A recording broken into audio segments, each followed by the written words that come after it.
colder than of late, by Ken Whitmore. And finally, the weather prospects for the north region. A bright, frosty night is forecast. She'll be here at any minute. Woman, the It will weather. be colder than of late, but the severe northeasterly winds should abate towards dawn.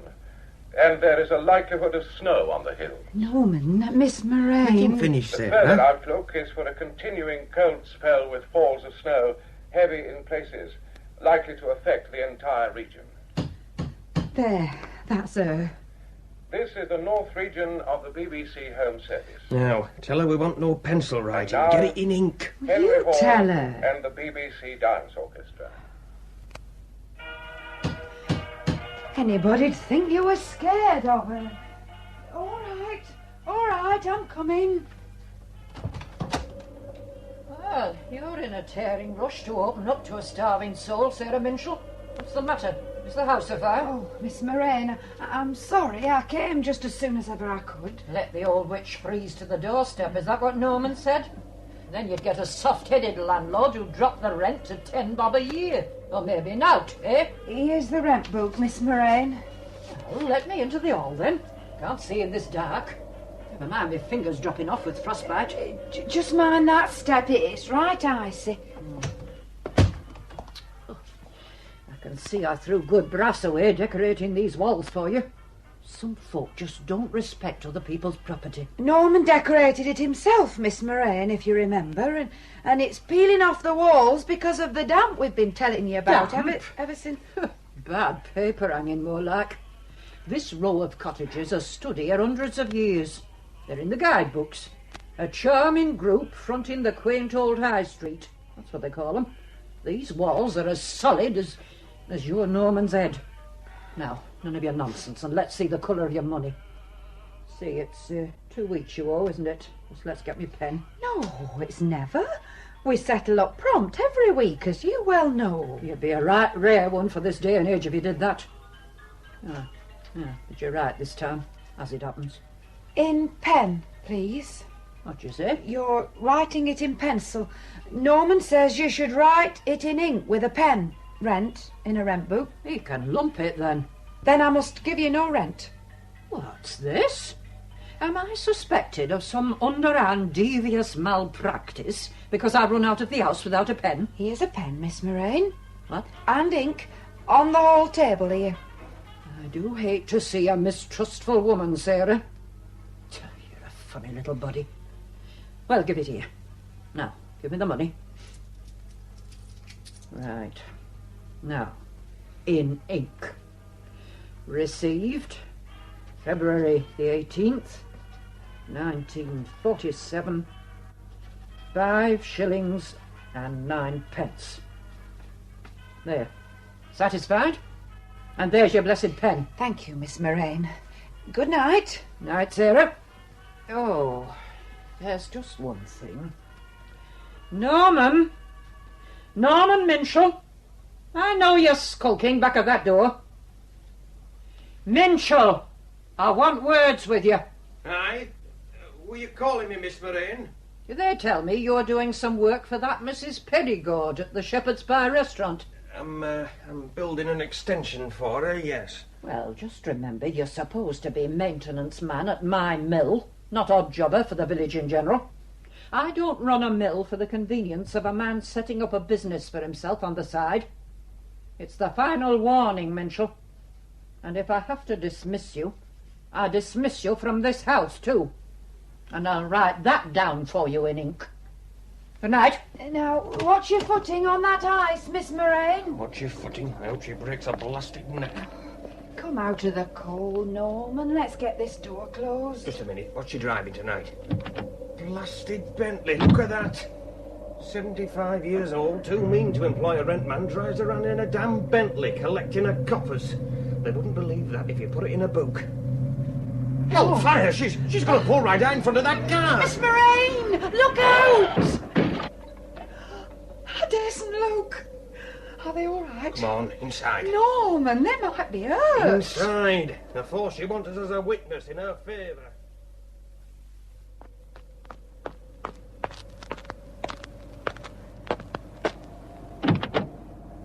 Are you all right in there?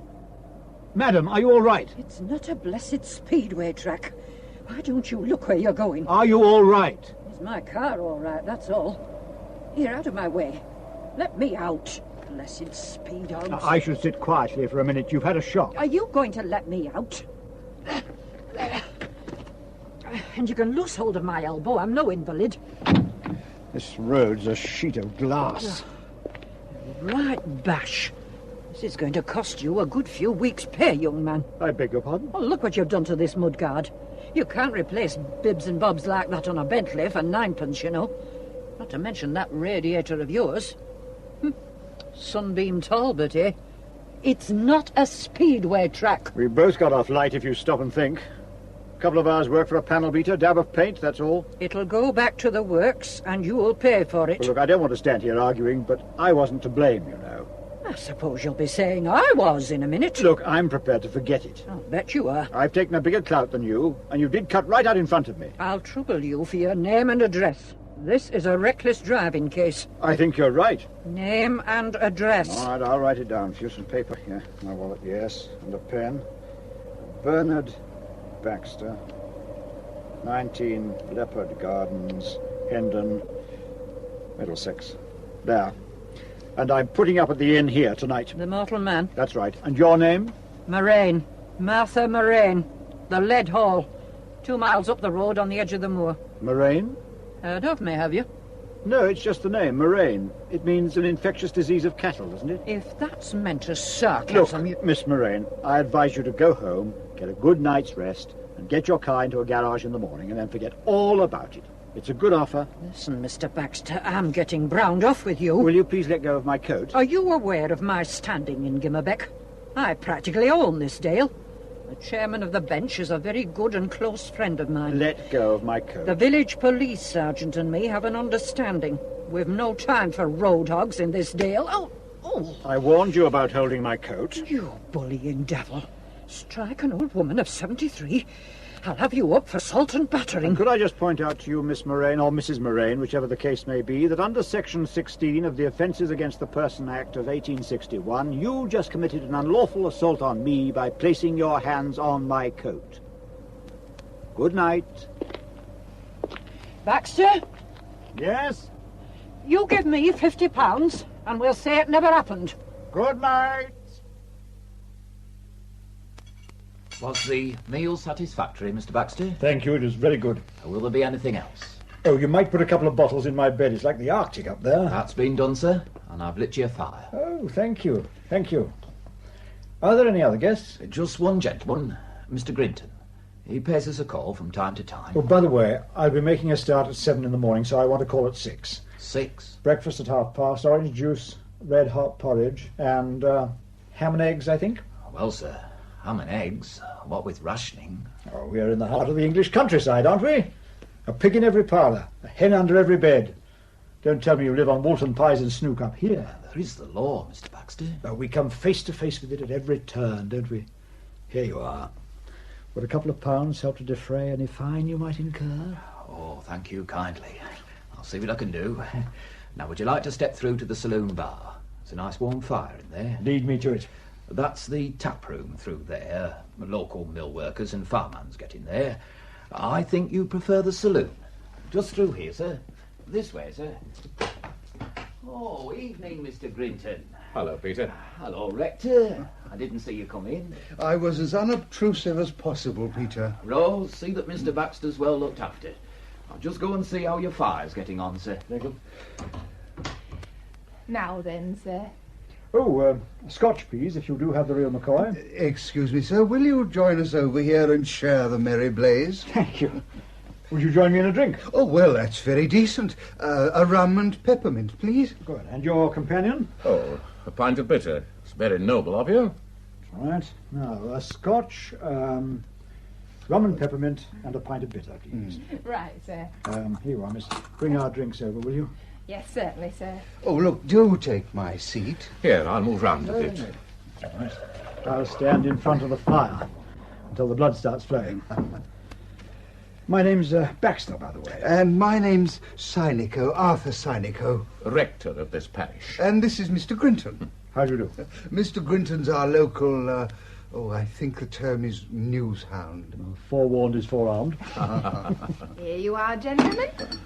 Thank you, Rose. Eightpence halfpenny change, sir. Thank you. Well, your good health. And to you. Cheerio.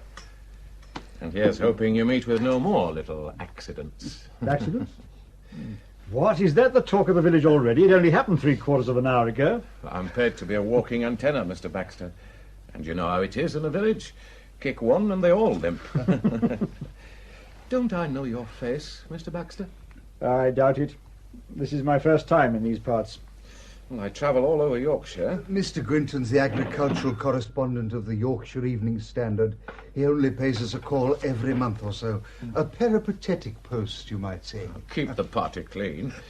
I move from town to town, digging out the farming news, village to village. I'll place you in a minute. I've never been in Yorkshire before. What brings you up here, if it isn't a rude question? I think it is rude, Mr. Grinton. I'd intended staying the night in Rigworth, but I hadn't realised how depressing these big northern mill towns really are.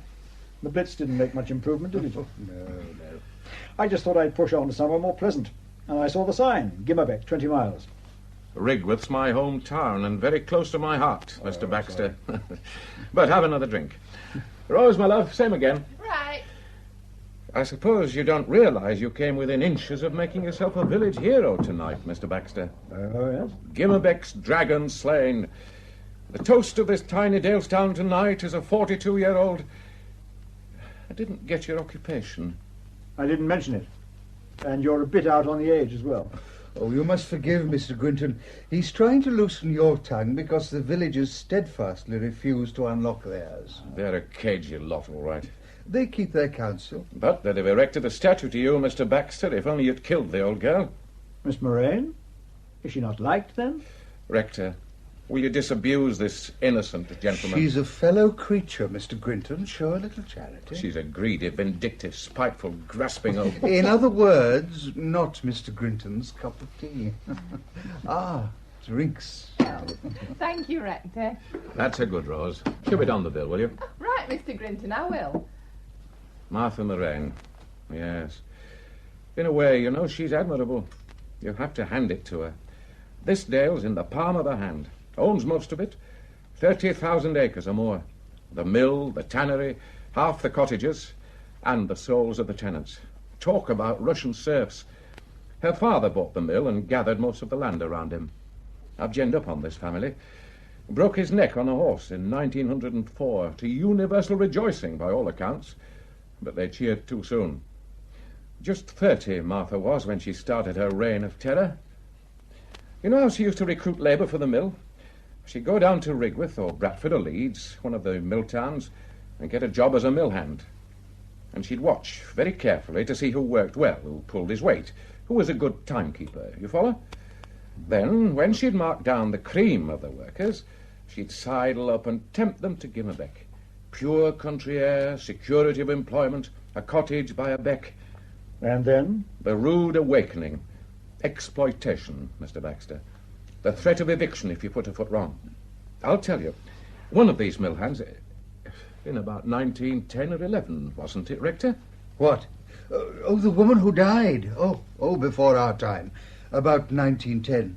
Getting on for 40 years, anyway. One of the mill hands she brought up from Rigworth went and died. And Martha Moraine, no messing about, gave his widow notice to quit the cottage the day after the funeral. Winter it was. Night like this, I shouldn't wonder. The widow leaves her child with a neighbour, little boy of 4 or 5, says she has to run an errand, and off she goes. 2 days later, she's found frozen to death on the moor. What was the woman's name, Rector?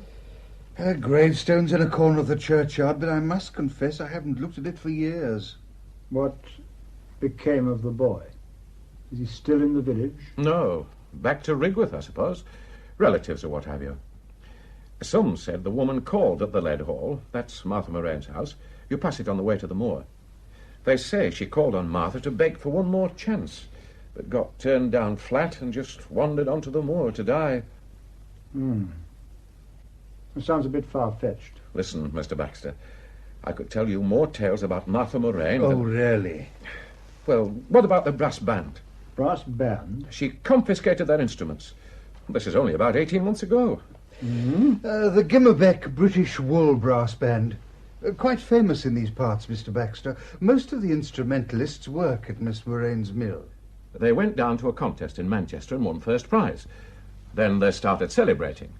Well, next morning, I don't think one of them turned in on time at the mill.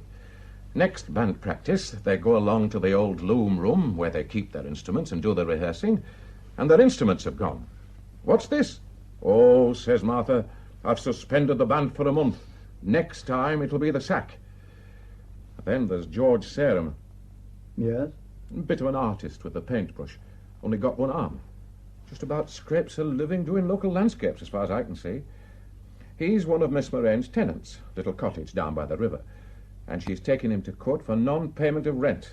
Right. But the thing is, you see, Sarum's wife says she paid the rent, only Miss Moraine entered it up in the rent book in pencil. Who would you believe, Mr. Baxter? Oh, bless me, 8 already. I'm afraid you really must excuse me. Oh, Rector, I'd like a look at your church. Church? It's a hobby of mine. Architecture? I go in for the Norman period. Yes, well, we're Norman, all right. At least originally. We've still got a pure Norman doorway, the heads filled in solid with beautiful sculpture to the top of the arch. Oh, look here. Come to the rectory for a sherry tomorrow. I'm leaving at 7 in the morning. I've got to be in York by 10. Would you mind if I stroll along with you now? You don't understand. The church is on the fell, you see. The fell? And jolly inconvenient, too. A stiff climb of getting on for a mile. Fortunately, the rector is down here in the village. Sometimes the snow stops us using the church for weeks on end. The parishioners have never acquired my knack of climbing mountains. Mr. Synico's a man of many talents. He's the leader of the Gimmerbeck Mountain Rescue Team, for one thing. Don't let that dog collar deceive you. You see, Mr. Baxter, the shepherd of Christ's flock in this parish must be a man of resourceful parts as well as strong and simple faith. Now I must bid you good night. It was awfully nice meeting you, Mr. Baxter. I wish you a safe journey in the morning. Goodbye, Grinton. I'll be seeing you. Good night. Skinflint. What did you say? Walking out without buying his round. Strange, that. He used to be very free with his brass once upon a time. I believe his father left a very long stocking. Huh? Plenty of cash. Some good paintings, too, I believe. You know, I wouldn't be surprised if the rector's gambled it all away. He wouldn't be the first sporting parson. And women. What? Right now, it wouldn't surprise me if he's off to see Mrs. Perigord. Oh? Keeps the restaurant just up the road from here. The Shepherd's Pie. A very nice piece, Charlotte Perigord. Well, isn't he married? Oh, yes. Pretty happily, on the surface. Well, I think I'll take a stroll and stretch my legs. I've been driving all day. Where from? You know, I'd kick myself if I leave here without taking a look at that Norman doorway. What's going on in York? How do I get to it? York? The church. Are you serious? Go 500 yards up that fell and you'll die of exposure. The Corpse Road will be thick with ice. Corpse Road? The lane up to the church. Nasty spot to break a leg. Of course, if you want to supply me with a crisp little story for tomorrow's first edition, Stranger Freezes on Fell... All right, you've talked me out of it. I'll go and take a look at the village. Fresh air fiend, aren't you? I like to study the makeup of these little out-of-the-way places. In the dark? There's a full moon. Is there anything worth looking at? On a miserable Monday night in Gimmerbeck. It's just a typical Dale's village, that's all. 100 or 2 little stone cottages, a few Georgian places. This is the only village in the Dale, by the way. Has the Dale all to itself. Of course, you'll see a few little lights winking up in the hills, the farmhouses. The village is full of trippers in the season, hence the home-knitted woolens and knick-knack shops. The place couldn't survive without tourism, really. Yes, I see. Well, there's nothing of architectural interest, except the church. Well, there are the remains of the lead mines up on the moor. 17th century, I think. But you won't be going up there tonight. Oh, and there's a little stone hermitage, like a tiny chapel. Supposedly haunted, of course. Very remote, between here and the Lead Hall. Miss Morane's place. I still haven't got my bearings. Well, it's pretty straightforward. We're in the village main street, right? The Mortal Man. Go out of here, turn left, and you pass the Shepherd's Pie, the last building in the village. Then you're climbing the hill up to the moor. On the other hand, you can turn right, down the hill, through the village, over the bridge, and you're on your way out on the Rigworth Road. The Corpse Road to the church branches off just before the bridge. Yes, I think I've got the lie of the land. Well, we may meet later. Wrap up warm, Mr. Baxter. Rather you than me. Your health, Mr. Grinton. Cheerio, Doctor. Now drink it right down. Ah, that's good. You can't beat a brandy. I suppose you've been hugging that fire all night. Who wouldn't? It's a night to make a black dog walk in white. Some of us have to go out in it. You've been working? I just closed the surgery and I was looking forward to a lazy night. And I got called out to Aysgarth. Over the moor? All in a day's work. And just think of the poor sheep farmers. Lambing time and weather like this. It was snowing like blazes when I left Aysgarth. Flakes as big as half-crowns. Should reach us in an hour or two. Well, let me get you another brandy. Oh, Mr. Grinton, you'll have me plastered. Rose, another brandy for Dr. Dunsany. I can't have you going down with a cold. Well, it's Mrs. Perigord. You timed that nicely. Oh, good evening. Hello, Hilary. Hello, Charlotte. Rose, a drink for Mrs. Perigord. Oh, thank you, Mr. Grinton, but I'm with the rector. Good evening, good evening. Have you been monopolising that fire all evening, Grinton? Hello, Doctor. Yes, I'm still chair. And one for Mr. Synico, Rose. I think it's a rum, isn't it? And peppermint. Scotch for you, Mrs. Perigord? Yes, lovely. Come and sit by the fire, Charlotte. Just popped in for a nightcap. Oh, we've had rather a heavy evening of it, ploughing through the parish accounts at the Shepherd's Pie. Mrs. Perigord's our treasurer, you know. Yes.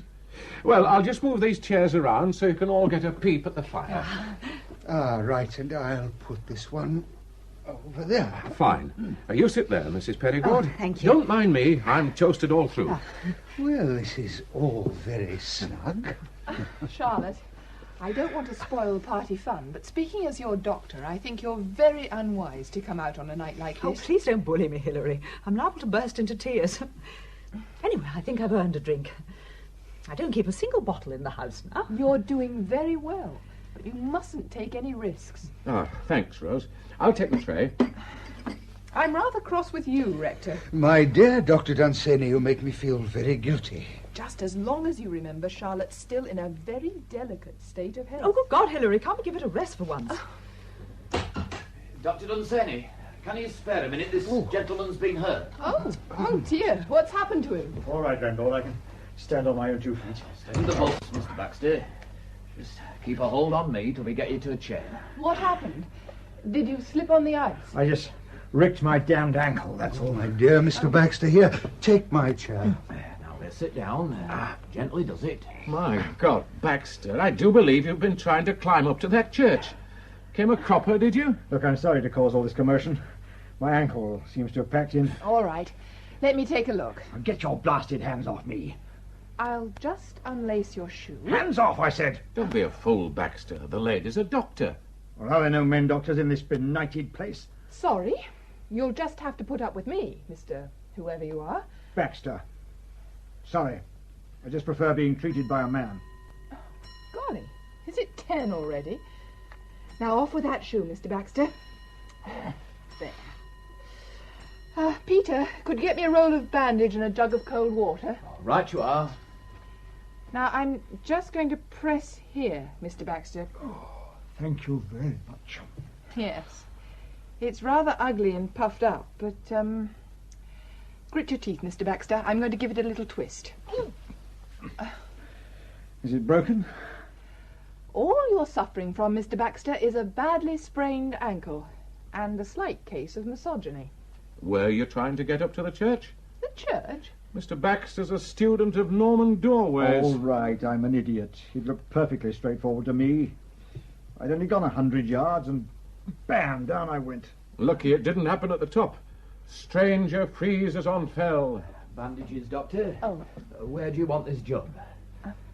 Is he all right? Oh, just down there, Peter. He'll have to scratch from the sprint for a few days, but no lasting damage. I'm going to strap you up, Mr. Baxter. Now, be warned, this water's icy.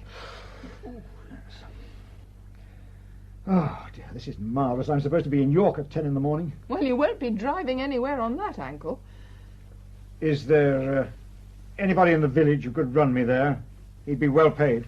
Robin Lambert, apprentice at the garage. He might do it. Could you get in touch with him, then? I'll slip along and see him now. I think you'd better help Mr. Baxter up to his room first, Peter. Bed's what he needs at the moment. You might get him a stiff brandy first. Right. York, of course. I know who you are now, Mr. Baxter. Really? I knew I'd seen your face before. Inspector Morgan. He goes on trial at York tomorrow, doesn't he? Charged with murdering his wife. You're very well informed for an agricultural correspondent, Grinton. Yes, Inspector Morgan. He used to work for you at Scotland Yard, didn't he? You're Baxter, Detective Superintendent Bernard Baxter. Oh, Charlotte, are you all right? Oh, I'm sorry, but my glass slipped, that's all. Charlotte, your hands. You really are in no condition. Just don't bully me, Hilary. I must explain, Mr. Baxter, that Mrs. Perigord has been under a very severe strain these last few months. Superintendent Baxter? Now, just a moment, weren't you... Yes, Rector. The Rosalind Withers case. Yes. Mr. Baxter's picture was all over the papers a couple of Sundays ago. I knew I'd seen him somewhere. Here's a drink, Mr. Baxter. I'll get that down here. Thank you. The trial of Inspector Morgan. I suppose you'll be speaking in his defence. A new sensation for you, Mr. Baxter. Giving character evidence, fine upstanding officer and all that. What a perceptive crime reporter Fleet Street lost in you, Mr. Grinton. And now, landlord, if you help me up to bed. Right. Now, gently does it, Mr. Baxter. Right. Thank you. And repeat the cold compress in the morning. Now, you take it steady. I'll find you a stick first thing tomorrow. And thanks for your kind ministrations, Doctor. Glad to help. Watch your step, Superintendent. I beg your pardon? The stairs. You seem accident-prone. Well, a celebrity in our midst. Did you say Rosalind Withers? Was he really mixed up in that affair? Yes. Mr. Baxter caught the lady. And next week they stretch that lovely slender neck. Oh, don't be disgusting. Terrible waist, somehow. I wonder how Baxter feels about it. Hanged on 2 inches of turquoise cotton. Cotton? Haven't you followed the case, Doctor? There's enough pain on my own doorstep, Mr. Grinton. John Withers, a London schoolmaster, has a beautiful wife, right? 2 children, everything ticking along nicely. Then one day she's off with a young American army lieutenant. Happening all the time. Rosalind Withers wants a divorce. The husband says no. He's a Roman. He wants her back. Anyway, Rosalind goes off to live with her Yank and doesn't see the husband for, 6 months or more. Then Withers is found stabbed to death at home, and it's no time before the police pick the Yank up, and he admits everything. Says Rosalind had nothing to do with it. Wasn't anywhere near the place. The experts go through the house with tooth combs and vacuum cleaners, and Rosalind's in the clear. Nothing to suggest that she'd been there for 6 months. But Mr. Baxter wasn't satisfied, oh no. He was intent on destroying Rosalind Withers. Oh, come, Charlotte. He questioned her for weeks on end. He put her on the rack. And then finally he went back to examine the house again, and he found 2 inches of turquoise cotton. Is that right, Mr. Grinton? Yes. Tucked down between the cushions of a sofa. A little cotton thread that came off a skirt Mrs. Withers bought 2 days before the murder. She said she hadn't been near the place for 6 months. The cotton said otherwise. And it was enough to convict her as an accessory. He set out deliberately to destroy that woman. Charlotte, you're getting terribly overwrought. Are you suggesting that That he Mr. set out to Baxter- destroy her, yes. And in the absence of evidence, decided to provide some himself. Baxter's been highly successful with women. Women? Women criminals. Said to have a peculiarly sensitive understanding of the female criminal mind. He's a monster, don't you see, that man? Oh, my God. Charlotte, are you all right? Fresh air. Oh, I must get out of Come here. on, Charlotte, we're taking you home. Oh, I can't breathe. Oh. My dear Charlotte, try to calm yourself. We'll soon have you tucked up in a nice warm bed. Give me a hand, will you, Redford? Yes. Can I help? Mr. Sineco and I will manage. Now, come along, Oh, Charlotte. there you are, my dear. Why should he come here now? That man knows something. Now, quiet, Charlotte. We'll soon have you home. Rose, Yes, Mr. Grinton? after that sobering experience, the same again. Hello, it's the artist and his implements. Ah, evening, Grinton. Well, Sarum, I suppose you'd like a drink. You have one on me. What? Oh, Rose is just getting me one, thanks. And a pint of bitter for me, Rose. What was all that about? Mrs. Perigord, they were carrying her out. She had what they call a funny turn. She's been through the mill, that woman. Can't understand why she stays in this pestilential village. Take a pew. I'll just get rid of this gear. Do you have to drag all that stuff around with you? Easel, paints? Here, let me give you a hand. I'm not totally helpless. Here we are. 2 pints of bitter. Thank you, Rosie. Keep the change. Oh, thank you, Mr. Sarum. What's happened? Have you sold a painting? Let's just say I had a stroke of luck. Are you going to win that court case against Miss Moraine? I'm not going to lose it. Cheers. Here's to art. You been up on the moor tonight? The moor? Who told you I've been on the moor? I'm a perambulating antenna. They tell me you're painting the village by moonlight. Been up there 1 or 2 nights now, haven't you? How the hell do you keep from freezing to death? Brazier. And I keep in the lee of the wall. This the masterpiece? Could I just have a peep under the cover? Get your hands off, Grinton. All right, no need to snap my head off. It isn't finished. I'd like to write a piece about you, Sarum, for the paper. You're a colourful village character, you know. No, thanks. It could sell a few canvases. I can survive without that kind of publicity. Penniless, one-armed artist paints village by moonlight rubbish. Can't I find anything better to write about? In Gimmerbeck? Don't make me laugh, Sarum. Nothing ever happens in Gimmerbeck. Hello. Hello. Oh, thank God, I thought the line was down. Is that copy? Oh, good morning, Ethel. Stan Grinton, yes. Oh, just 7 or 8 paragraphs, yes. You ready? Right. From Stanley Grinton in Gimmerbeck. Thick snow was today hampering the search for a wealthy woman landowner aged 73 who vanished last night in the small Yorkshire Dales village, no, make that township, the small Yorkshire Dales township of Gimmerbeck, population 410. New Par. As a fierce blizzard swept down from the northeast, painting the landscape white and obliterating almost every landmark, the hunt for Miss Martha Moraine, M for Mary, U-R-R-A-I-N for Nellie, was led by the local mountain rescue team under the command of the rector of Gimmerbeck, the Reverend Arthur Sineco, S-I-N for Nellie, I-C-O. New Par.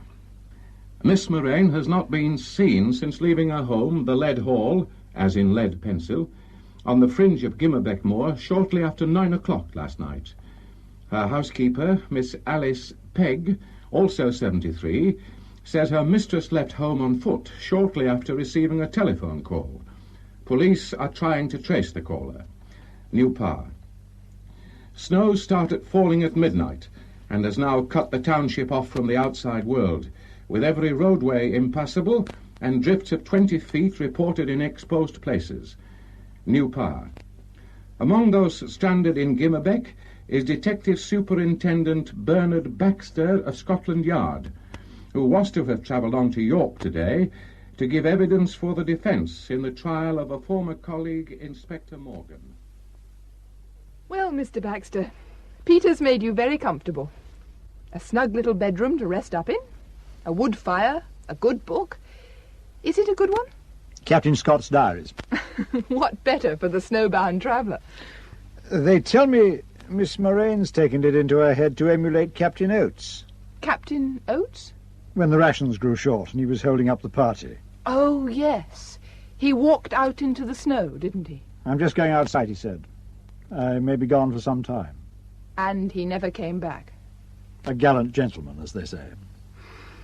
Where the devil has she gone? Time will tell, Mr. Baxter. Now, you just rest up for a few days. I haven't any choice. No. It's very kind of you to look in. How do you get about in this fearful snow? By horse. Much more reliable than a car. And how long have you practiced in these parts? Just over a year. I took over my father's practice when he died. When he killed himself, actually. Lord, I'm sorry. An accident, you mean? Actually, no. My father had been overworking pretty drastically all through the war, and at the same time he was trying to build up a pony trekking school. He had this notion that once peace came he'd be able to give up medicine and make a fortune out of horses. That uncanny passion for horseflesh. He built some very beautiful stables and a guest wing, but he overextended himself, physically as well as financially. I don't know why I'm bothering you with all this. No, go on. Well, towards the end of the war, he was in the thick of the big typhoid epidemic in Rigworth. He was running his own practice up here during the day and driving down to Rigworth every night to lend a hand in the isolation hospital. He got hardly any sleep, and he wasn't in his first youth, you know. My mother died in the middle of all that, and it just poleaxed him. And then, about 18 months ago, 3 children here in the village died of influenza, and it seemed to prey on his mind. He took an overdose a few weeks later. My God, that is rough. And you were away when all this was going on? I was serving as a doctor in the Wrens. Overseas? I was in Egypt when he died. They let me out to take over his practice. And the pony trekking school? Oh, that's gone. When they came to wind up the estate, it turned out Father had sold it to Miss Moraine for hardly anything at all. Could you pass the salt, Mr. Grinton? There you are. Oh, thanks. I can't stand porridge without salt. I never thought a time would come I'd be having breakfast 2 days running with Baxter of the Yard. Have you telephoned your thrilling daily instalment? Well, I've got to catch up with overnight developments first. They'll never find her, you know. Really? Just a feeling I've got. Newsman's nose. She'd gone down a mine shaft. Mine shaft? The lead mines. The moor's riddled with open shafts. Oh, excuse me. Am I addressing Superintendent Baxter? Why, yes, Sergeant. Come in. Close the door, will you? Sir, we've found her. Miss Moraine. Sorry, Sergeant, I didn't get your name. Oh, I'm sorry, sir. Titus. John Titus. Yes, Sergeant Titus. I've just been on the telephone to the Chief Constable in Rigworth, and I mentioned that you were in the village. He's very anxious for you to take the case over, sir. The case? Well, as I'm the only policeman in the place, sir. The roads won't let the detectives in from headquarters. Tell me what's happened. About 3/4 of an hour ago, sir, some lads and lasses were skylarking up on the Moor Road, sledging and snowballing afore they went to school. One of them spotted this snowman in a field, on the right-hand side as you go up, between the little hermitage place and the lead hall. A snowman? Sort of leaning against this tree trunk, an old silver birch set well back in the field. So they started snowballing it, this snowman, the lads and lasses did, and a right queer thing happened. Its head came off, only there was another head underneath. The lads and lasses had a bit of a start, because it was a human head. Miss Moraine. Leaning? Leaning against a tree? Tied to it. Tied with green baler twine. Those poor wenches were in a terrible way. What with the empty eye sockets, all bloody and gaping. It's not pretty. What do you mean, empty eye sockets? Missing, sir. Gone. Pecked out, most likely. Crows. Just like when a sheep's trapped in the snow with its head sticking out. The crows come along and take their eyes. Mr. Grinton tells me Miss Moraine received a phone call on Monday night. Yes, sir. And then went out. I've been trying to trace the caller, sir. You've checked with the telephone operator? Miss Lineburner, she runs the switchboard in the village, says she can't remember anybody making a call. Can't remember? Says she makes a point of not interfering in other people's business. Her job's just to put calls through and then wipe her mind clean like a blackboard. So she says. Have you worked on a murder inquiry before, Titus? No, sir. Just enforcing the agricultural bylaws and putting the wind up the poachers, eh? Oh, well. How long have you been in the local bobby? I came back in 1945, sir. In November. Back? I spent 2 years in the Indian police, sir. On detachment. But you're a local man? Yes, sir. Married? Yes, sir. Children? Well, The sergeant had a boy who died just after the family got back from India. Isn't that right? Yes. The outbreak of influenza? Yes, sir. Well, I'm very sorry, Titus, but I'd like to know a little about the people I'm working with. Who were the other children, by the way, who died? The rector's daughter, sir, and Mrs. Perigord at the Shepherd's Pie. She lost her son. Well, I sympathise with you, Sergeant. Now then, we're just a little under strength, aren't we? Do you write shorthand? No, sir. Use a typewriter? Just 2 fingers. That's a nuisance. And I can't work from an armchair, despite this idiotic ankle. I'll need a driver. There's nothing to stop me driving you about, sir. We won't be able to afford the luxury of going about together, Titus. There are jobs for you and jobs for me. Can you rely on a vehicle to get me through this snow? You can have my Jeep, sir. But no driver. Grinton. Yes? You know your way around, don't you? You've been trained to observe. What? You can take down a shorthand note and rattle a typewriter, can't you? Now, just 1 minute, Mr. You can Baxter. drive a jeep.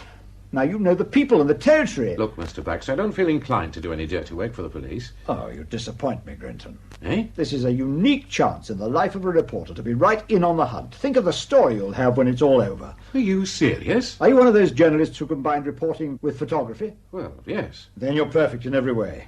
Could you go and load your camera, please, and meet us outside in 5 minutes? Oh, and Titus, bring a stiff yard brush with you, will you? Yard brush, sir? That's right. Where are we going? It's time we had a look at the body. Now, where did I put that confounded walking stick?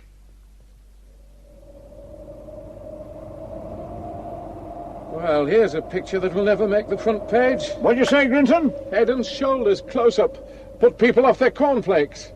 How many more do you want? Just fire away until the camera's empty. Is there any way of telling how long she's been dead, sir? It's a question of body heat and the degree of rigor mortis, and as she's frozen stiff, that's out of the question. Now, this brush, Sergeant, give it here. This is what I want you to do, see? Just brush the snow away. Gently, like this. Gently does it. There, just like that, until you get to the surface. All round the vicinity of the tree, right? Do it very gently, because what we're looking for might be very small. What are we looking for? Just lucky dip, maybe nothing at all. Right you are, sir. Baxter. Yes, all right, I'm coming. I can hobble over there. Well, what is it? Do you notice anything funny about the way she's tied up? These knots. Yes, I've been admiring them. And look at the gag. A bit of twig pushed through the knot. Yes, a very cunning slip knot. If I removed the twig, pulled this little tag, the gag would just come undone without any effort. I think we'll find her hands are tied behind her in the same way. Now, come, round the other side of the tree. There, see? The killer got her standing against the tree and walked in circles, winding the baler twine round her and the tree a few times. Not too tight, you see, just so that it secured her without cutting into the flesh. And look how it's all tied up. One efficient little knot behind the tree. And a twig. A twig to stop it slipping. Just take out that twig and pull the end of the twine, and she'd undo like a statue unveiled by royalty. But what's the idea? You tell me. Sir. Yes, Sergeant? Blood, sir. All right, I'm coming. Oh, blasted ankle. Now, where's this blood? There, sir. Under the eyes. 2 bright red spots. Bring that toolbox over, will you? Did you say blood? Where? There, see? 2 little red spots, smaller than farthings. What would you say? 8 to 10 feet from the body. Is that blood? I doubt it. Here's the toolbox, sir. Chisel and mallet, please. Right. And I'll just chip out this little square of ice. There. Now, to lift her up tenderly. Got it. 2 little red spots sandwiched between 2 little panes of ice. Jolly pretty. Titus, just slide your hand inside my breast pocket, will you? You'll find a sheet of white paper and an envelope. Here we are, sir. Thank you. Now, I'll put the little pane of ice on the paper and fold it once, twice, 3 times, and into the envelope. Fine. Here you are, Sergeant. Well, what do I do with this? Take it back to the mortal man. I'll pick it up when we get back. Oh, and measure the distance from here to the body. But, sir... Yes, Titus? It'll melt. The ice inside the envelope. Yes, that's right. Now, come on, Grinton. I'm afraid I'll have to lean on you again. We'll see you at lunchtime, Sergeant. Where are you going now, Mr. Baxter? To see Miss Moraine's housekeeper at the Lead Hall.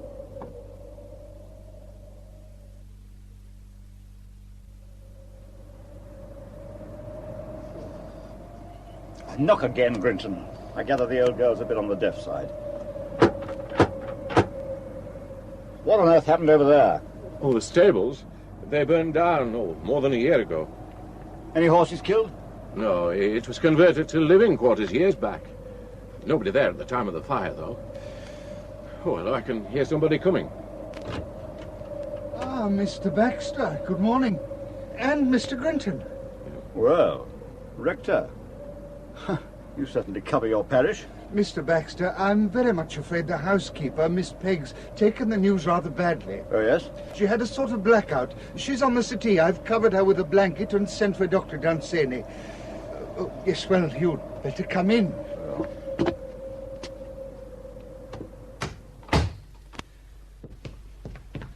Well, there she is. Looks as if she's given up the ghost. That doctor had better be quick. What the hell did you say to her, Synico? I broke the news as gently as I could. What business is it of yours? Who told you about this murder, anyway? There's no need to take that unpleasant line, Mr. Baxter. Consoling the bereaved is one of my duties. And I imagine Sergeant Titus told me the body had been found so that I could call off the search. Where did Miss Moraine keep her private papers, do you know? Really, Mr. Baxter, my knowledge of this house is as slight as yours. There's a room there marked office. Well, come on. And you, Rector. Ah, yes. Here we are. Now, come in, Rector. Oh, very nice. A lovely outlook, too. Stand still for a moment, both of you. I beg your pardon? What do you make of that? On the carpet, over by the desk. What? Oh, a damp patch. Look, and another one here. Imagine mucking up a beautiful antique carpet like this, with wet boots. Doesn't it offend your aesthetic sensibilities, Rector? I've no idea what you're driving at, Mr. Baxter. Of course, you've never been in this room, have you? No. I have it. Miss Pegg took a stroll in the snow, and then came in here to wipe her shoes on this handsome bit of Aubusson. Do you know anything about paintings, Rector? Not as much as I'd like. These two, for example. Now look. Unless I'm mistaken, they're very fine. I wouldn't know, Mr. Baxter. In fact, this one's a Delacroix. Really? Yes, and this one... yes, a Turner. Oh, you're obviously an expert, Mr. Baxter. Well, it doesn't take an expert to recognize a Turner. What were you doing in here before we arrived, Rector? I tell you, I've never entered this room before. Looking for letters, perhaps? Letters? Because if so, you might have tried the bookshelves. Look behind you, the two bottom rows, indexed box files, dozens of them. Ah, yes, that'll be the doctor. You'd better let her in. Of course. Right. Bring one of those files over, Grinton. Let's see if it tells us anything. This is the last load, Mr. Baxter. You're doing a good job, Constable Grinton. I'm just admiring Dr. Dunsany's pony. Mr. Grinton.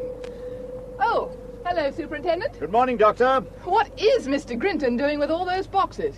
They're box files. Miss Moraine's private correspondence for the last 40-odd years. I'm taking them away to study at my leisure. 41 boxes of bump. It's an absolutely appalling thing to have happened. Surprising it didn't happen long ago. What do you mean? She was a first-class candidate for murder. How's Miss Pegg? Well, she's had a terrible shock, but she'll pull through all right. I'm getting a woman from the village to come and look after her. I'd like to ask her a few questions. I'll give her a couple of days to get over it. Of course, of course. I'm just admiring your pony. Victoria? There, girl. We'll be off in a minute. I put more faith in Victoria than in any motor car. A fell pony, isn't she? Yes. Born wild up in the Lakeland fells. Do you know about horses? I had a brief spell with the mounted police in the remote past. I say, it's a very ingenious little knot you've hitched her up with. You noticed it, Grinton? Pardon? By George! Yes, it's a clever little slip knot. Held secure by a pencil, isn't it? Oh, that, yes. It's just to facilitate a quick getaway. Look, I'll get on and show you. There, little lady. Now, see, I just removed the pencil. So, and we're free to go. Goodbye, gentlemen. See you later, no doubt. No doubt.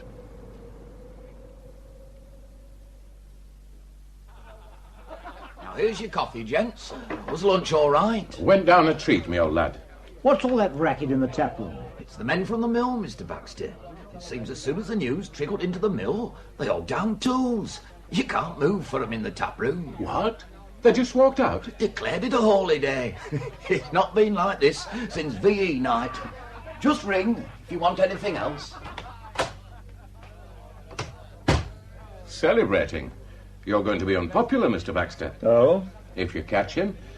They want to hang a medal round his neck, not a rope. You seem very sure we're looking for a man. What? A woman? You think a woman's capable of a crime like this? I'm keeping an open mind.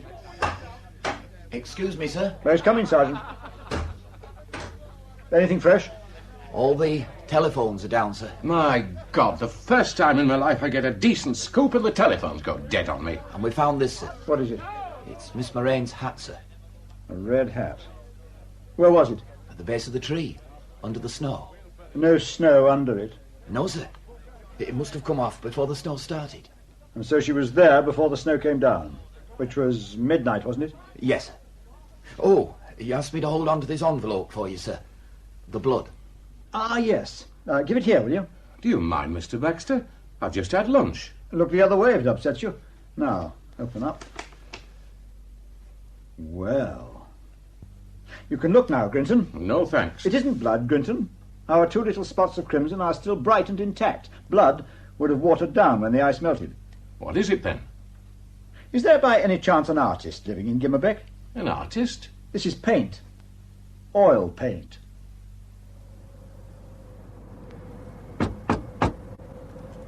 You say the wife's a bit feeble-minded? Very beautiful, but very childish. Miss Moraine ran rings round her. Yes? Mrs. Sarum, is your husband at home? George went down by the river with his sketching book. Who are you? I'm a policeman. Can we come in? Police? Well, George says that rent business is all finished with. Now Miss Moraine's dead, we're in the clear. No, it isn't about your rent, Mrs. Sarum. Well, I paid the rent, honestly, sir. She wrote it down with a pencil and then rubbed it out. Let us in, woman. Can't you see we're shaking with cold? Come on, Grinton. Well, George said to let no one in. What is it you want? Just show me where your husband keeps his painting things, his studio. Listen, Baxter, don't you need a search warrant for this? Do you suggest we have one dropped by parachute? What's through here? Well, you can't go in there, sir. George doesn't allow anybody in there. Yes. Ah, well, this is it, Grinton. Come and take a look. I say, there must be hundreds of canvases in here. An industrious man, George Sarum. Well, what are you looking for? His work in progress. Yes, the easel over there by the window. It's covered up. Well, let's have a look at it. Take the cover off. Good grief. Miss Moraine, in her death agony. But good grief, man, he must have been there. And before the snow came down. Still wearing her hat. He's rather good, isn't he? What? Well, look at that detail. The effect of the frost on the grass in the moonlight. All he's left out are the crocuses. Crocuses? The field was scattered with clumps of yellow crocuses before the snow came down and covered them. Susan, what's that jeep doing outside? It's the police, George. A policeman's here. Police? What the hell are you doing in my workroom? How do you do, Mr. Salem? My name's Baxter, Detective Superintendent. I think you know Mr. Grinton. We've just been admiring your study of Miss Moraine. Get out of here. Go on out. Just as soon as you explain this painting. Imagination. Oh, try again, Mr. Salem. Imagination. Together with what I pieced together from the villagers who saw the body. Well, when you're ready to tell me the real story, you'll find me at the Mortal Man, Mr. Salem. I'm an artist, Mr. Baxter. I've got a very powerful imagination. Obviously, yes. Come on, Grinton. Good night, Mrs. Salem. All right, Sergeant. Now that we've cleared the decks a little, here's what I want you to start doing tomorrow. I want a railway timetable of everybody's movements in Gimmerbeck on Monday night. Timetable, sir? See every adult in the village and make a list of everything they did and the exact time they did it from 9 o'clock until midnight. That's over 300 people, sir. Well, take your time. Nobody's going to run away from here. I'll be spending the next couple of days combing through Miss Moraine's correspondence. When I've finished that, you can start bringing the villagers in for a chat with me. All of them, sir? One by one. You can get off home now, Sergeant. It's getting on for 10. Thank you, sir. Oh, and keep your eyes open, would you, for anybody who's in the habit of using green baler twine. Right, sir. Good night. Good night, Mr. Brinton. Night, Sergeant. Pour me another scotch, will you, Brinton? I still don't see why you can't arrest George Sarum without going through all this rigmarole. Could you tie those fancy little knots if you only had one arm? Well, he had an accomplice, didn't he? You know, you're not a bit like I'd imagined you'd be. Oh, really? Yeah, from that newspaper piece I read about you. Baxter, the scourge of the female criminal. I thought you'd be, well, brutal, a fire-eater. You were brought up in an orphanage, weren't you? Won scholarships to Oxford. Bernardo's to Balliol. Give me another drink. All those women you sent down the line. Doesn't it give you a few sleepless nights? No. Don't you ever feel inclined to, well, to extend a bit of mercy? Mercy? I've never observed much mercy in women, have you? Well... You can get more mercy from a cage full of Bengal tigers. Well, take Rosalind Withers. A lovely young woman like that. Ah, do you think youth and beauty should make us overlook wicked conduct? She didn't show much mercy when she abandoned her children, did she? Oh, I know what you're thinking, Grinton. Did he plant that piece of turquoise cotton that got her convicted? It never crossed my mind. Well, what if I had, eh? But as it happens, I didn't. Shall I tell you something about Rosalind Withers? She said to me one day when we were alone for a moment, "Yes, I was there. Baxter, you bastard. But you're never going to prove it." Rosalind Withers did? But I did prove it, Grinton. Mercy, a woman like that. Listen. What's that? What? Oh, it's a brass band on the wireless. No, hark. It's outside. It's coming this way. So it is. I'll open these curtains and take a look-see. If you can stand the draught. Open away. I've become impervious to cold. Can't see a sausage. Frosted over. Open the window. Catch is stiff. Come on, open. Ah, got it. My God, the mill band. Marching through the snow. Up to their ankles. They must be mad. Look, there's a bonfire up the road. People linking hands and circling round the fire. A village celebration. Talk about pagan rites. They're stopping. By the fire. I wonder if George Sarum's there. Orange flames, black sky, the perfect picture for his clever brush. Snowflakes drifting down into the euphoniums. Who's that playing the cornet? Cornet? Oh, that'll be Norman Minshall. It's a great cornet player, they say. One of the mill hands? Yes, all the band are mill hands. Minshall's a great one for odd jobs as well. There's a lot of foreigners in the village. He's pouring his heart out of that cornet. I know. The Gimmerbeck British Wool Brass Band did her in. I don't want to appear rude, Superintendent, but I have already given an account of my movements to Sergeant Titus. And I have a surgery overflowing with patients waiting to see me. Laryngitis? What? Or possibly lockjaw? Lockjaw? Inability to talk. Dozens of them coming down with it. Oh. I've questioned, over 100 people in the last 3 days. Can't get a word out of them. They're a bit on guard with off-comers. A man with a suspicious mind would diagnose a conspiracy of silence, eh, Grinton? The last 3 days have been a complete washout, unless I blinked once and missed something. However, you say you went to Aysgarth? Yes. What for? To visit a patient. She used to live in the village, and when she moved to Aysgarth, my father went on attending her. You started back. At what time? You've got it written down there. Remind me. I left Aysgarth at about 8. The snow had just started. And then you rode back over the moor? Yes. Did you see anybody? Where? On the moor. On the moor? George Sarum was painting on the moor that night. It's a big moor, Mr. Baxter. You left the moor and rode down into the village. Yes. Past Miss Moraine's house? Yes. Past the field where she was tied to the tree? Well, Yes. if she was tied to the tree by that time, how do I know? And she left home shortly after 9, and you arrived here at the Mortal Man about 9:30 to 9:45. Yes. And yet you saw no sign of her. I saw no sign of her, Mr. Baxter. You could only have missed her by a matter of minutes, couldn't you? But I did miss her, Mr. Baxter. I assure you, I did miss her. It's very good of you to come through this appalling snow, Mrs. Perigord. Won't you sit down? And you, Rector. There. By the way, do you mind, Mr. Grinton, taking notes? Notes about what, Mr. Baxter? Well, just in case anything that might be useful crops up. You know, we've had something like 300 people in here for questioning over the last few days, and Grinton's faithfully recorded their every syllable. Would either of you like a drink, by the way? It's only 5 o'clock, Mr. Baxter. The bar isn't open yet. I have my own supply. Not for me, thank you. Mrs. Perigord, a small whiskey? Well, thank you. Yes. This weather chills the heart, doesn't it? I don't know how you feel, but I feel entombed in this place. There you are, Mrs. Perigord. Thank you. Yes. 7 solid days of snow and ice.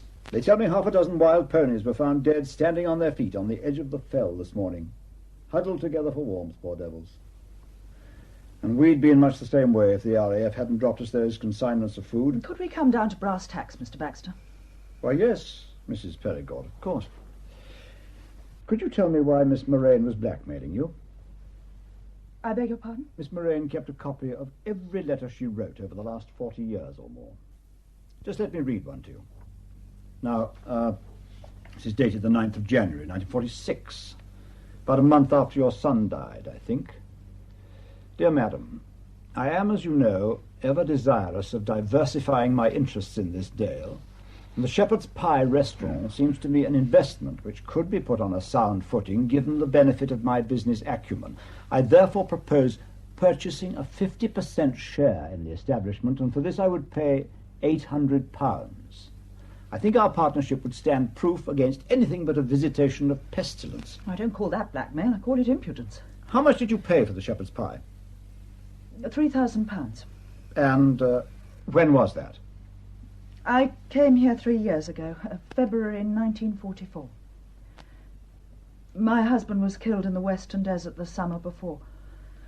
Had to do something to support my child, Mr. Baxter. You know, a lady ruined by the war and forced to turn her hand to trade. Miss Moraine wasn't discouraged by your first refusal, was she? By your repeated refusals, in fact. Look, more letters. They came at roughly monthly intervals, and each time, this is the thing I find really puzzling, the price she offers becomes smaller. £750, £600, and always that curious remark at the end of her letters, I think our partnership would stand proof against anything but a visitation of pestilence. And then finally, 2 weeks ago, she offered £500 and wrote as follows: failing settlement on these terms within 28 days, the consequences will be as unpleasant as a visitation of pestilence. Now, can you tell me what she means?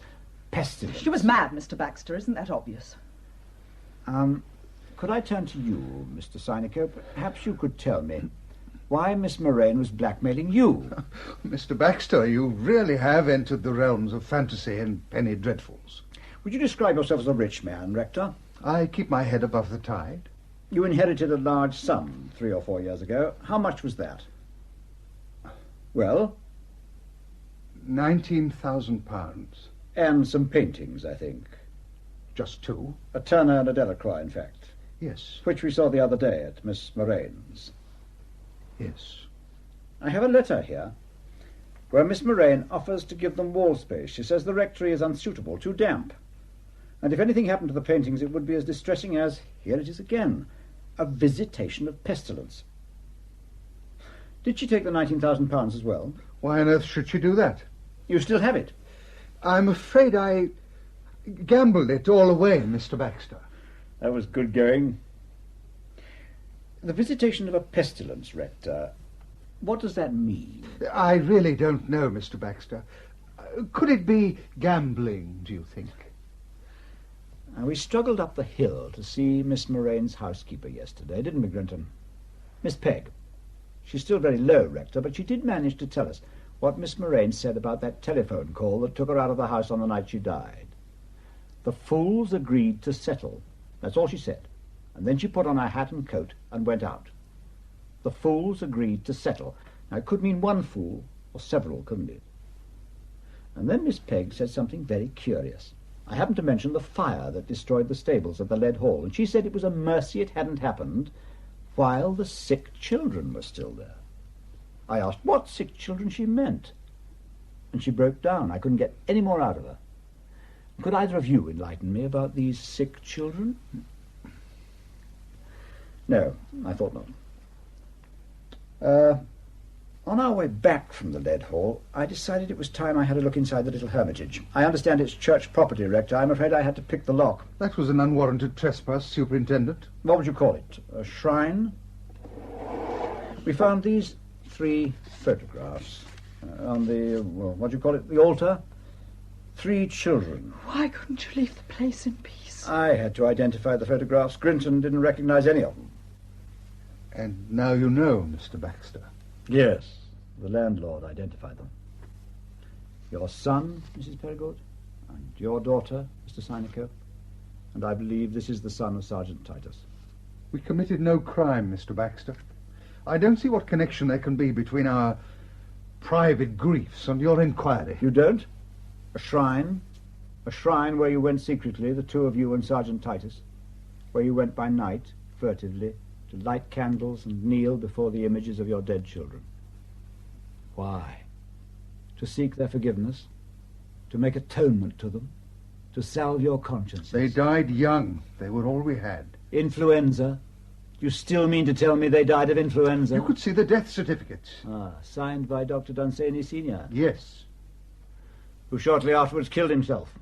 The man who took your children to the Lead Hall, where the stables were hastily turned into a hospital for treatment which ended in the death of all 3. They died of influenza. And yet you carried on this highly peculiar and what seems to me very unhealthy form of child worship.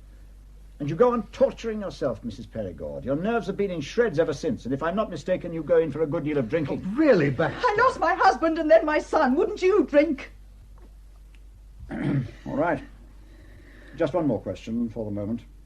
Mrs. Perigord, I understand you've been making big changes at the Shepherd's Pie. We're extending into the barn, yes. It gives plenty of work to a handyman like Norman Minchell, doesn't it? Minchell?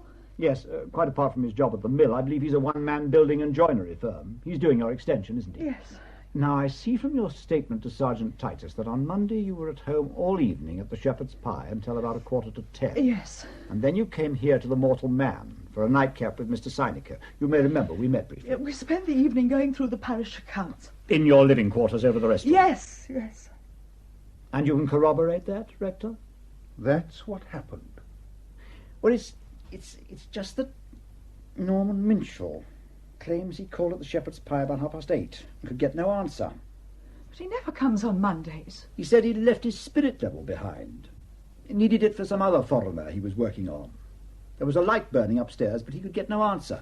I do believe the wireless may have been on rather loud. He returned again at 9:30. Light still burning, but no response to repeated knocking and ringing. Oh, Mr. Minchell must be confused.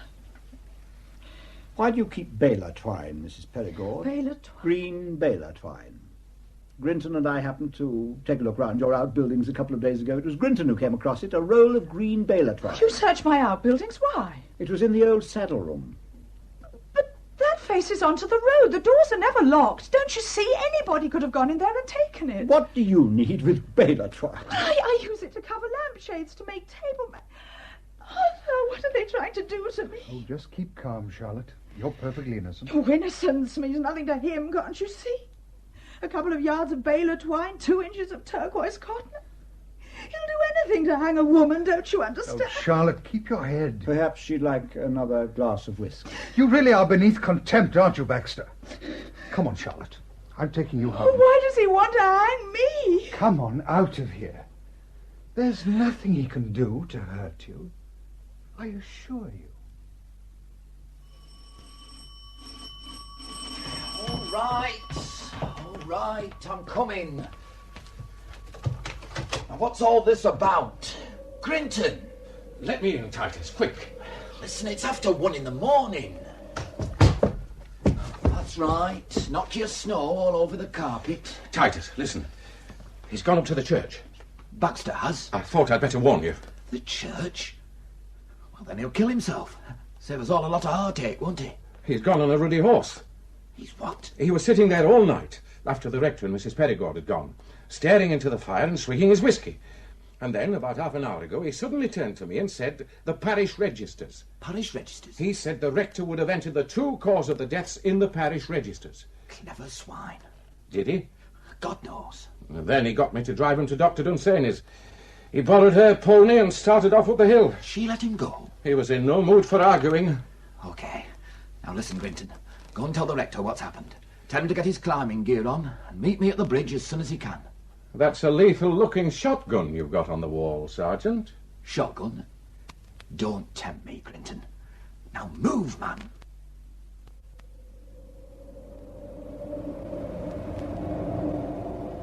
Titus! Titus! Not so fast. Are you all right, Mr. Sinico? I keep losing sight of you. This confounded snow. My glasses are fogged over. Only a few yards now. I'm whacked, Titus. Quiet. We're nearly there.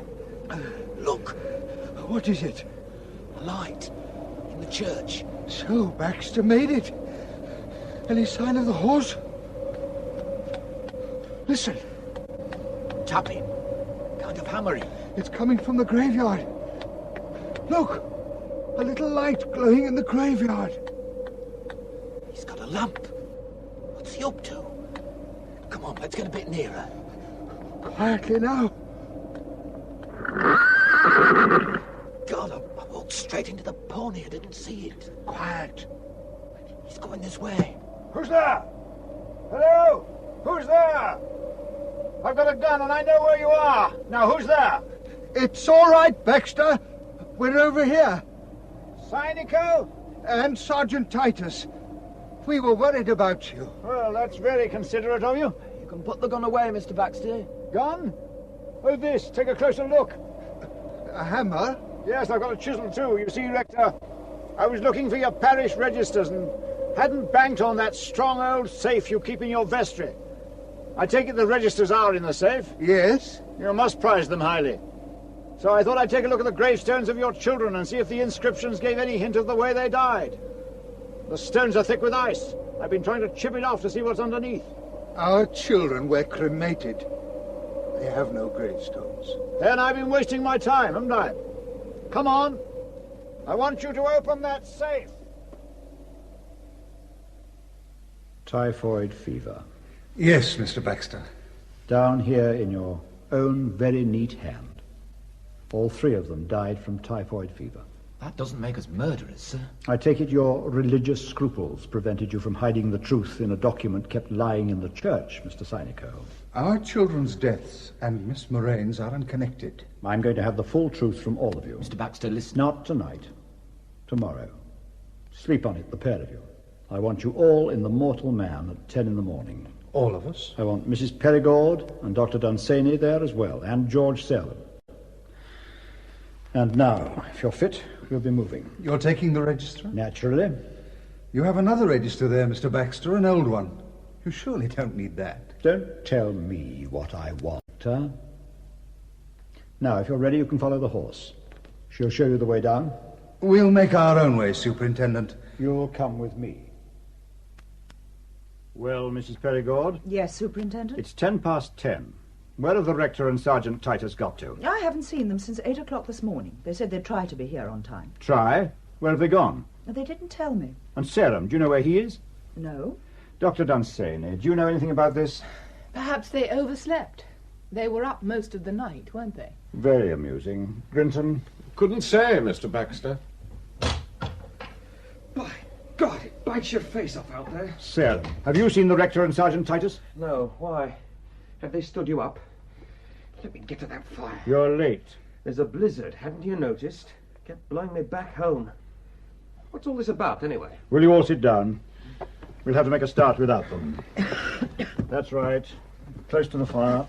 Put another log on, will you, Sarum? I hope your pencils are sharpened, Grinton. Ready when you are. Right. We all know by now there's been a conspiracy in this village to cover up an epidemic of typhoid fever. The question is whether this, in its turn, led to a conspiracy to murder. Mr. Baxter? Yes, Doctor? Did you say typhoid fever? Dr. Dunsany pretends ignorance. It isn't pretense. Hilary knows nothing about it. Really? Well, perhaps you could enlighten her, Mrs. Perigord. Charlotte, what in heaven's name does he mean, typhoid? Well, it started... Does Mr. Grinton really have to write all this down? Of course. It all started when Sergeant Titus came back from India. Oh, the foolish man was too impatient, that's all. They told him he'd have to wait for a passage, but he was anxious to get home. His wife hated the climate. And so he approached some people he knew in the RAF, and they arranged him a series of hops home by aeroplane. None of this would have happened if he'd waited for the boat. There'd have been medical checks. We could see his boy was none too well as soon as he got here, but we put it down to the long journey. He played with our children a couple of times, Arthur Synico's and mine, and then he collapsed. Dr. Dunsany had a look at him, and that same night he called us all together at the Lead Hall. All of you? The rector, Sergeant Titus, and me. And Miss Moraine. Why Miss Moraine? Because of the mill. Dr. Dunsany was proposing to close it down till all the workers had been given medical clearance. Ah, yes. Go on, please. Miss Moraine had different ideas. Oh, we were fools to listen to her, but we were distracted out of our minds. And she made it all sound so plausible.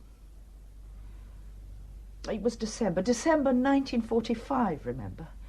People were planning their first holidays after the war. We'd been looking forward to a highly profitable season. It wasn't even Christmas, and the summer bookings were unbelievable. Miss Moraine said that the very mention of typhoid would ruin all that. And then she turned to Dr. Dunsany and asked him if he hadn't worked on typhoid cases. And when he said he had, but the patients had to be isolated, she asked what was wrong with her stable block. And it just snowballed from there. Dr. Dunsany was thinking of the capital. He'd sunk into his pony trekking. Oh, it wasn't just that. He genuinely believed he could cope. I don't see why Sergeant Titus agreed to this. A criminal deception. Titus came into the country by the back door, don't you see? He'd already committed a serious offence by sidestepping the medical procedure for entering the country. And the rector? Well, Arthur had very serious reservations, but he could see it would mean disaster for the village if the news got out. He said we'd just come through a hard war and we deserved some reward.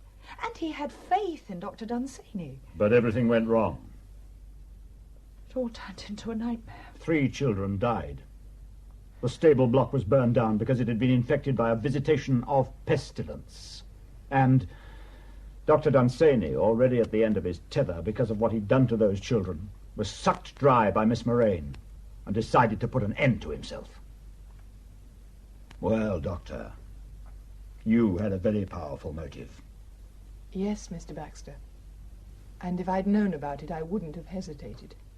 You sins? At times, it may not be a sin at all. And you, Sarum? Do you share that dangerous view? Absolutely. Perhaps now you're ready to tell me how you came to paint that remarkable picture of Miss Moraine. I'd have thought you'd have worked that out by now, Baxter. All right. I was up on the moor painting when something caught my eye. You have a superb panoramic view of the village up there. Something was moving down towards the village. Something red bobbing along among the shadows on the moor road. That's Miss Moraine, I thought. Red hat. Now, where's she off to? None of this was any too clear, mind you. It was mostly obscured by shadows and trees, and she was a good half-mile below me. But the hat kept showing in the moonlight. Next time I looked up, she'd stopped at the field gate. Then I saw that red hat moving into the field, and that did make me sit up a bit. And there was just a vague impression of another figure moving along behind her, but At that moment, the moon went behind a cloud. I started packing up my gear.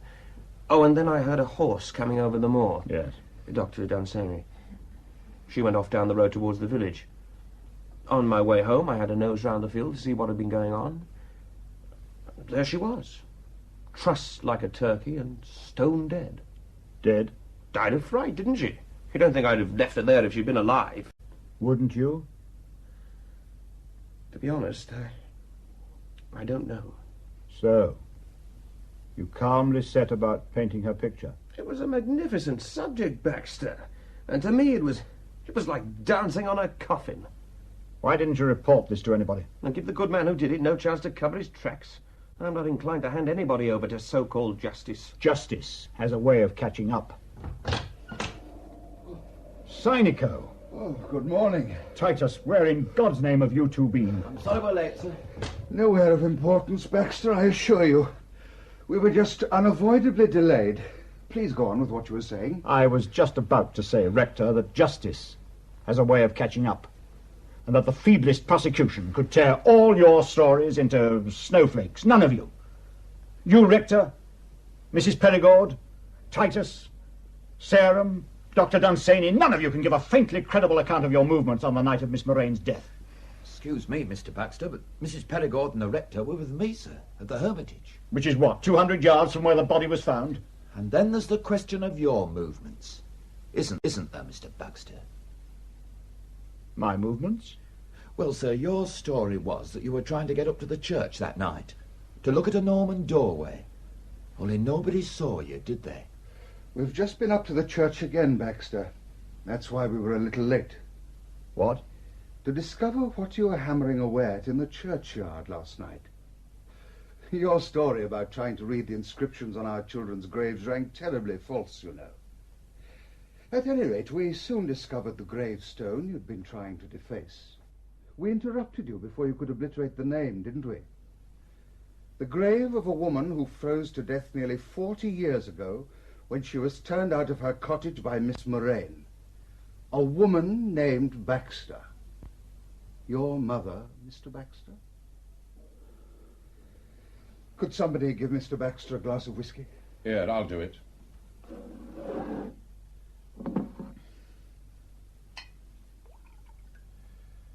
There. Get that down you, Mr. Baxter. Thanks, Grinton. That old church register you brought down with you last night, Mr. Baxter, that was for 1909, wasn't it? The record of her burial. I suppose you've torn the page out and burnt it. A pity, that. What led to these, speculations? It was something you said to Mr. Grinton.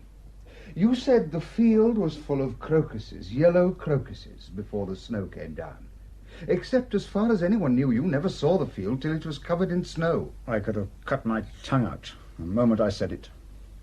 Grinton didn't seem to notice. And since then, we have been wondering about you, Mr. Baxter. But we were far from sure. We couldn't understand why. We haven't your brilliant analytical mind. No, my God, you haven't. Mind is lacking. Guts is lacking. Heart is lacking. A population of 400 fools and cowards. Cowards, Mr. Baxter? It wasn't we who murdered an old woman in cold blood. 40 years.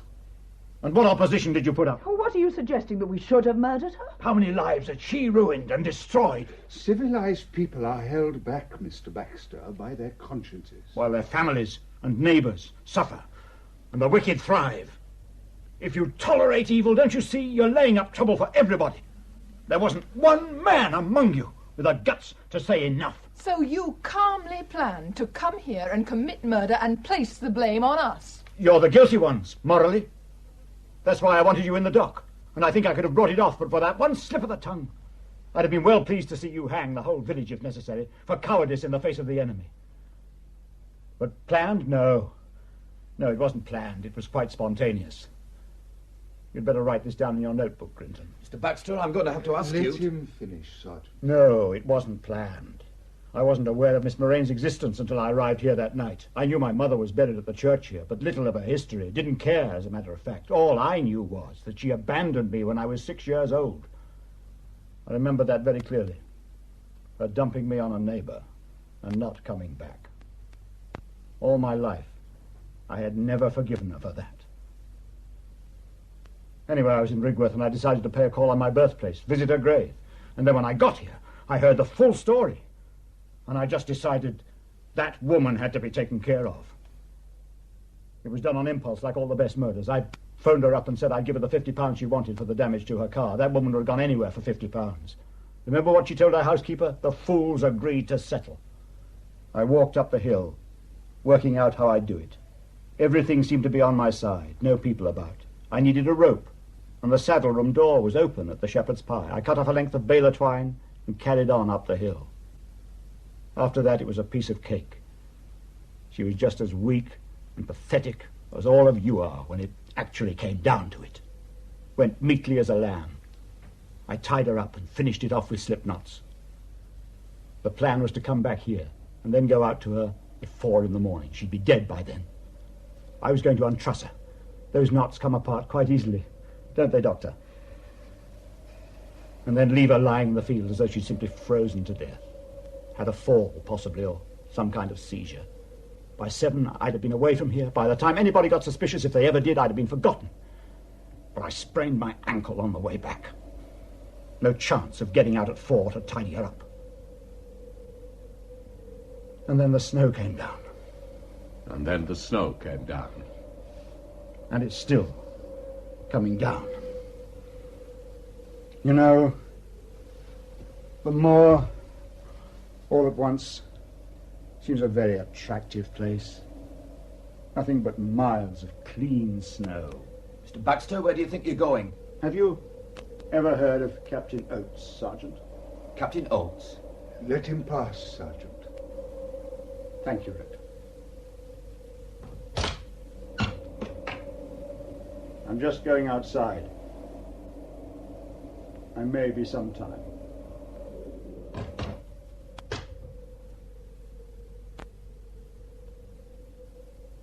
Well, what now? Somebody put a log on the fire. It's gone very chilly in here.